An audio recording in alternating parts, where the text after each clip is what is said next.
بسم اللہ الرحمن الرحیم۔ السلام علیکم۔ اردو ٹیچر میں آپ کو خوش آمدید کہتے ہیں۔ آج جس کتاب کی سمری ہم پیش کریں گے اس کا اردو مثنوی میں بہت بڑا مقام ہے۔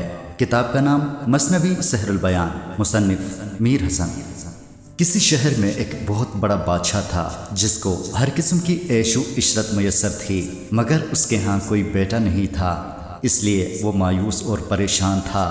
ایک دن بادشاہ نے اپنے وزیروں کو بلایا اور کہا کہ میرے تاج و تخت کا وارث پیدا نہیں ہوا ہے، یعنی میرے ہاں کوئی بیٹا نہیں ہوا، اس لیے میں یہ تاج و تخت چھوڑ کر گوشہ نشینی اختیار کر رہا ہوں۔ وزیروں نے جواب دیا کہ خدا کی رحمت سے نا امید نہیں ہونا چاہیے۔ انہوں نے نجومیوں اور برہمنوں کو بلایا اور انہیں بادشاہ کے مقدر بنانے کے بارے میں کہا۔ سب نے اپنی اپنی کتابیں دیکھی، حساب و کتاب جوڑا اور عرض کیا کہ خدا پر بھروسہ رکھیے، آپ کا مقدر چمکنے والا ہے، آپ کے ہاں چاند جیسا ایک خوبصورت بیٹا ہوگا، مگر اپنی عمر کے ابتدائی 12 سال تک اسے کوئی نہ کوئی خطرہ ہوگا، لہٰذا 12 سال تک اس کا سخت خیال رکھا جائے۔ بادشاہ کے ہاں 9 ماہ گزرنے کے بعد ایک نہایت خوبصورت بیٹا پیدا ہوا، اس کا نام بے نظیر رکھا گیا۔ بادشاہ نے خیرات کی، خدا کے نام پر دولت لٹائی، فقیروں کو روپے دیے، محتاجوں کی حاجتیں پوری کی، خوشیاں منائی۔ شہزادہ نہایت حسین و جمیل اور ذہین تھا۔ حسب دستور اسے ابتدا میں قرآن پاک پڑھایا گیا اور اس کے ساتھ ساتھ دوسرے علوم بھی پڑھائے گئے اور فن سکھایا گیا۔ جب شہزادے کی عمر 12 سال ہونے کو آئی تو ایک دن شہزادے کو نہلا کر نئے کپڑے پہنائے گئے اور گھوڑے پر سوار کیا گیا۔ بادشاہ، امیر، وزیر اور ہزاروں لوگ ساتھ چلے۔ شہر سے باہر بادشاہ نے ایک باغ بنوایا تھا، اس تک سب گئے۔ شہزادے نے اس باغ کی سیر کی اور شام کو شہر میں اپنے محل میں واپس آ گیا۔ اتفاق سے وہ رات چاند کی 14ویں رات تھی، چاندنی سے ہر طرف روشنی تھی، موسم خوشگوار تھا، ہر طرف خدا کا نور برس رہا تھا۔ یہ عالم دیکھ کر شہزادے کا دل چھت پر جانے کے لیے بے قرار ہوا۔ اس نے ضد کی کہ میں آج کی رات چھت پہ گزاروں گا۔ خواصوں نے بادشاہ سے عرض کی۔ بادشاہ کے حساب کتاب کے مطابق شہزادہ بے نظیر کی عمر 12 برس ہو گئی تھی، اس لیے بادشاہ نے سوچا کہ اب کوئی خطرے کی بات نہیں ہے، لہٰذا اس نے اجازت دے دی، مگر خبردار رہنے اور پہرہ کرنے کی بھی ہدایت کی۔ چھت پر پلنگ بچھایا گیا، شہزادہ آ کر اس میں سو گیا۔ پہرے دار باری باری پہرہ دے رہے تھے۔ رات کو ایسی ہوا چلی جس سے چاند کے سوا تمام پہرے دار سو گئے۔ بدقسمتی سے یہ دن 12ویں سال کا آخری دن تھا اور یہ رات آخری رات تھی۔ بادشاہ نے جو حساب کتاب لگایا تھا اس میں ایک دن کا فرق تھا۔ اسی رات جب سب سو گئے تو اس محل پر سے ایک پری کا گزر ہوا۔ اس کی نظر شہزادے پر پڑی، اس کے حسن جمال کو دیکھ کر پری نیچے اتری اور شہزادے کو پلنگ سمیت اڑا کر پرستان لے گئی۔ اس پری کا نام مارخ تھا۔ جب پہرے دار جاگے تو دیکھا کہ شہزادہ غیب ہے۔ خواصیں انتہائی پریشان ہوئی۔ آخرکار انہوں نے بادشاہ اور ملکہ کو خبر دی، وہ رونے پیٹنے لگے۔ رات اسی حالت میں گزری۔ صبح سارے شہر میں شور مچ گیا، بادشاہ اور ملکہ کی حالت بگڑ گئی۔ آخر وزیروں نے سمجھایا اور صبر کرنے کو کہا۔ رو پیٹ کر، تلاش کر کے اور تھک ہار کر سب بیٹھ گئے۔ جب پری مارخ نے شہزادے کو اڑایا تو سیدھا لے کر پرستان میں اتارا، وہاں ایک نہایت خوبصورت باغ میں رکھا جہاں نہ سردی تھی نہ گرمی تھی، نہ آگ کا خطرہ نہ بارش کا ڈر، طرح طرح کے پھول تھے۔ اتفاق سے جب شہزادہ جاگا تو اس نے اپنے آپ کو ایک اجنبی مقام پر اجنبی لوگوں میں پایا۔ شہزادے کو یہ دیکھ کر تعجب ہوا۔ اس نے دیکھا تو سرہانے ایک نہایت حسین و جمیل پری کھڑی تھی۔ شہزادے نے پوچھا، تو کون ہے اور مجھے یہاں کون لایا ہے؟ پری نے جواب دیا کہ تیرے عشق نے مجھے بے قرار کیا، اس لیے میں تجھے اڑا کر یہاں لے آئی ہوں۔ اب یہ گھر میرا نہیں تیرا ہے، میں پری ہوں اور یہ پرستان ہے۔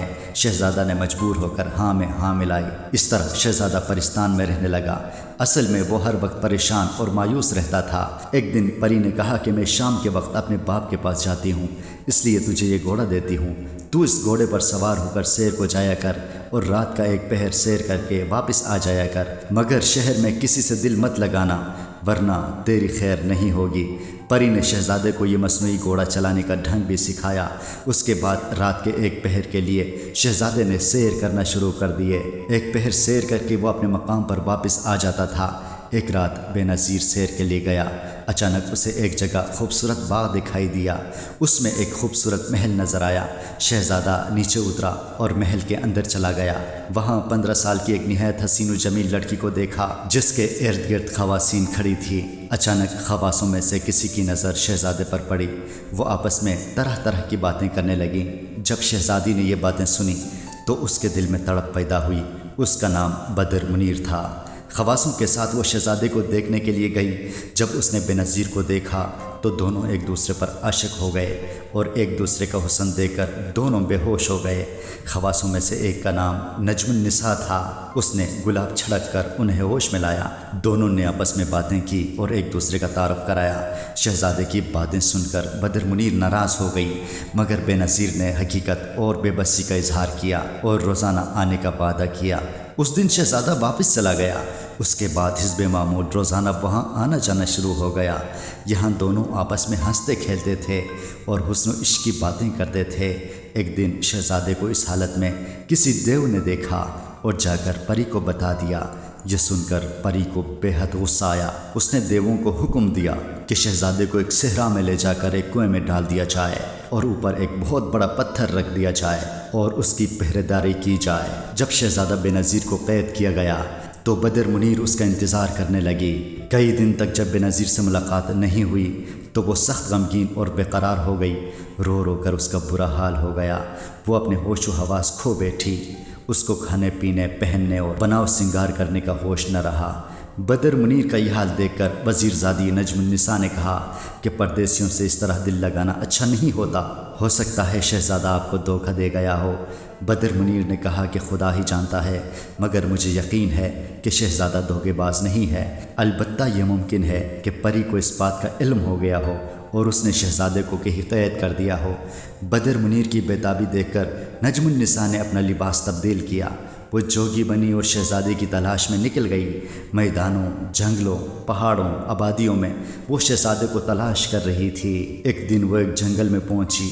وہاں اسے رات ہو گئی۔ اس دن چاند کی 14ویں رات تھی۔ ہر طرف چاندنی کا نور پھیلا ہوا تھا۔ وہ ایک جگہ بیٹھ کر بین بجانے لگی۔ اتفاق سے اس رات جنوں کے بادشاہ کے بیٹے فیروز شاہ کا گزر وہاں سے ہوا، جس کی عمر 20 سال تھی۔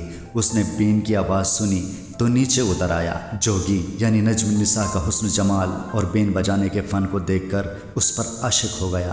نجم النساء صبح ہونے تک بین بجاتی رہی اور وہ سامنے بیٹھ کر روتا رہا۔ جب صبح وہ بین بند کر کے اٹھ کر جانے لگی تو فیروز شاہ نے اسے اپنے تخت پر بٹھایا اور پرستان لے گیا۔ وہاں اسے رہنے کے لیے الگ مقام دیا۔ کسی نہ کسی کام کے بہانے وہ ہر روز جوگی نجم النساء کے پاس رہتا تھا اور اس سے بین سن سن کر روتا تھا۔ آخر عاجز ہو کر اس نے نجم النساء نے اپنے عشق کا حال بیان کیا۔ نجم النساء نے جواب میں کہا کہ میری کہانی سن کر پہلے تم میری مراد پوری کرو، پھر تمہاری مراد پوری ہو جائے گی۔ فیروز شاہ نے کہانی پوچھی۔ نجم النساء نے جواب دیا کہ شہر سرندیب کا بادشاہ مسعود شاہ ہے۔ اس کی ایک بیٹی ہے جو نہایت خوبصورت ہے اور جس کا نام بدر منیر ہے۔ وہ شہزادہ بے نظیر پر عاشق ہے، لیکن ماروخ پری نے شہزادے کو قید کر رکھا ہے۔ میں اسی کی تلاش میں ہوں، اس کو تلاش کرنے میں میری مدد کریں، پھر آپ کی مراد پوری ہوگی۔ یہ سن کر فیروز شاہ نے تمام دیووں کو بلایا اور شہزادے کو ڈھونڈنے کے لیے حکم دیا۔ تمام دیو تلاش کے لیے نکل گئے۔ اچانک ایک دیو کا ایک جگہ سے گزر ہوا۔ اس سے ایک کنویں سے رونے کی آواز آئی۔ ایک طاقتور دیو نے کنویں سے پتھر اٹھایا اور شہزادے کو نکال کر فیروز شاہ کے پاس پہنچا دیا۔ نجم النساء اپنے مقصد میں کامیاب ہوئی اور فیروز شاہ نے شہزادے کو تخت پر بٹھایا اور بدر منیر کے پاس پہنچایا۔ اسے تمام سرگزشت سنائی۔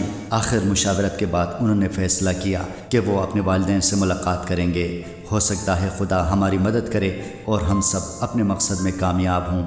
یہ مشورہ کر کے بدر منیر اور نجم النساء اپنے اپنے والدین کے پاس چلی گئی۔ بے نظیر اور فیروز شاہ نے مال و اسباب جمع کیا، فوج تیار کی اور سلطنت کے سامان مہیا کیے۔ پھر اسی جگہ آئے اور وہاں کے بادشاہ مسعود شاہ کو خط لکھا کہ میں ایک شہزادہ ہوں اور میرا مقدر مجھے یہاں لے آیا ہے، آپ مجھے اپنی غلامی میں رکھ لیں۔ بادشاہ خط پڑھ کر متاثر ہوا اور رشتہ منظور کیا۔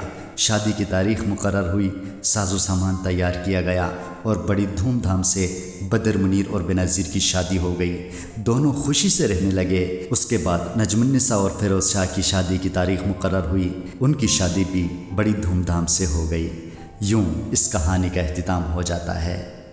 محترم سامعین، یہ تھا مثنوی سحر البیان۔ اپنی رائے کا اظہار کمنٹ سیکشن میں کر دیں۔ شکریہ۔